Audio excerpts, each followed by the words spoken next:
The idea of returning to a gold standard has once again resurfaced not only in mainstream media, but on the political landscape. The Republican Party is calling for a return to one. We'll be getting Jeff Christian's point of view today. He's from CPM Group, and they published an essay last week looking at the different aspects of a return to a gold standard.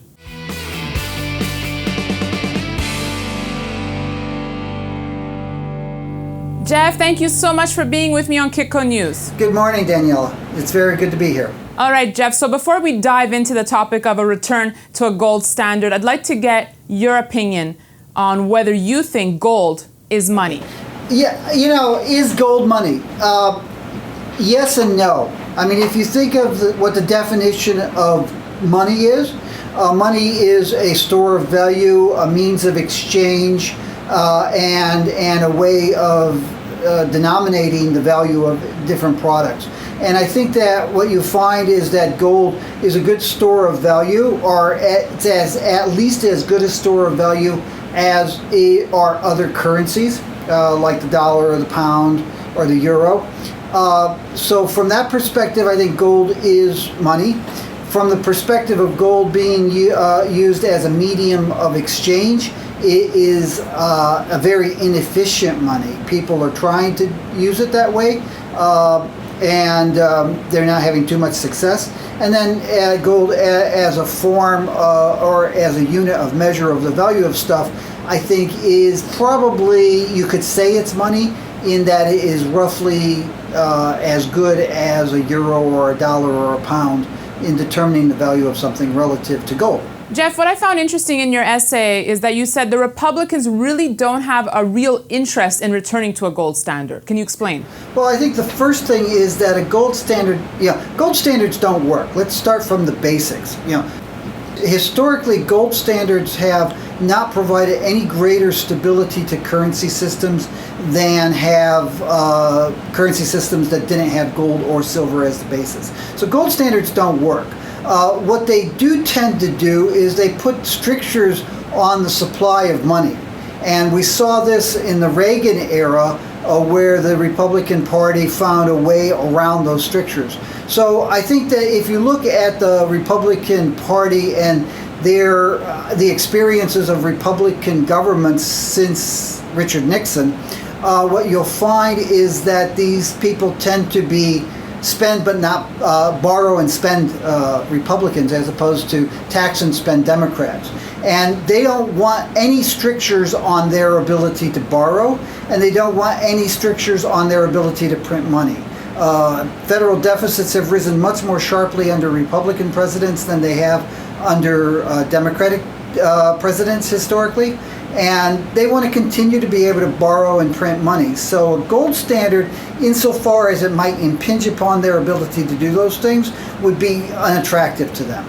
So Jeff, who do you think the Republican Party is trying to appeal to with this plea for a return to a gold standard? Is it leftover supporters of Ron Paul? I think it's a combination of Ron Paul and the Tea Party. And, the Venn diagram of Ron Paul supporters and Tea Party members / supporters is not a perfect overlap. But I think there are a number of people who are Tea Party people who think that a gold standard would be beneficial to the economy. And so I think they were pandering both to Ron Paul's supporters and to the Tea Party. Jeff, in your opinion, would a return to a gold standard solve any problem? No, I think that a gold standard, depending on what a gold standard was, a real gold standard would not solve any problems. It might cause more problems. The joke among central bankers is that when you talk about a future gold standard and you say, well, how do we study that? The question that you focus on, there are two questions that you focus on. Is first, how long would a new gold standard last? And second, how much damage would it do to the world economy before it collapsed? If you look at the history of money, every currency system except the existing one has collapsed. And most of those historic currency systems were backed by gold and or silver. So having gold and silver backing doesn't give you the currency market stability that gold standard advocates claim that it does.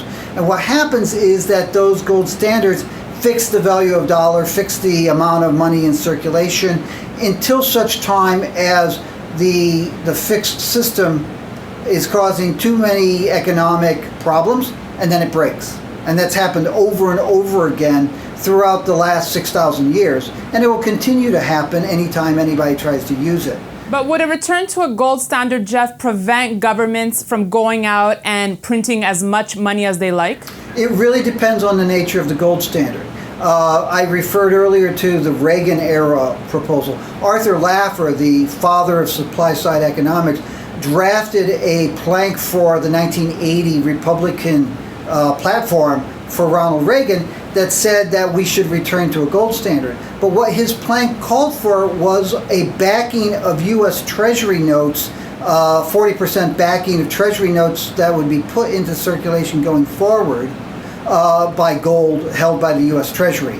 And he specifically excluded Federal Reserve notes. And most of the currency that the U.S. has printed since the 1960s has been Federal Reserve notes. And he consciously did that, knowing that that would allow the Federal Reserve and the Treasury to print and circulate as many Federal Reserve notes as possible, while giving people the impression that the dollar was backed by gold because Treasury notes were backed by gold. So if you have that kind of disingenuous gold standard, it's not going to limit the printing of money at all. I guess, Jeff, another issue would be at what price of gold would the U.S. peg its currency? Well, that's another issue, and it clearly would it be $42 an ounce, which is where it's valued right now by the U.S. Treasury. It might not be $1,600 as it is today. It might not be $4,000. It's very hard to say, and it's also possible that you could have a gold-backed dollar that didn't actually have a fixed price for the gold. However, that would be extremely difficult to put in, and it would immediately dissipate some of the value of having a gold-backed dollar, because people would say, yeah, but as you print more dollars, the gold price goes up, and so then therefore you can print more dollars. So it's a lot harder to manage something like that. So to sum it up, Jeff, I think you're saying it's highly unlikely we'll see a gold standard return. No, I don't think it'll be likely to see a gold standard anytime soon. Central banks, monetary authorities, treasuries, and ministries of finance, generally speaking, want greater flexibility. They don't necessarily see advantages in a gold standard. They see disadvantages in a gold standard, and I think that will keep gold standard from coming back. In addition to that, if you look at what the plank in the platform of the Republican Party last week actually said, what it said was that the president should convene a commission to study ways to increase monetary stability, including the potential of fixing the value of the dollar against some other assets. So that's a far cry from calling for a return to the gold standard. That's actually a call for studying whether or not you can do something to increase the stability of the U.S. dollar's value. Jeff, thank you so much for your thoughts today. Always a pleasure having you on Kitco News. Always a pleasure to be with you. And thanks for watching this edition of On the Spot. You can email me any questions you may have at newsfeedback@kitco.com. For Kitco News, I'm Daniela Cambone.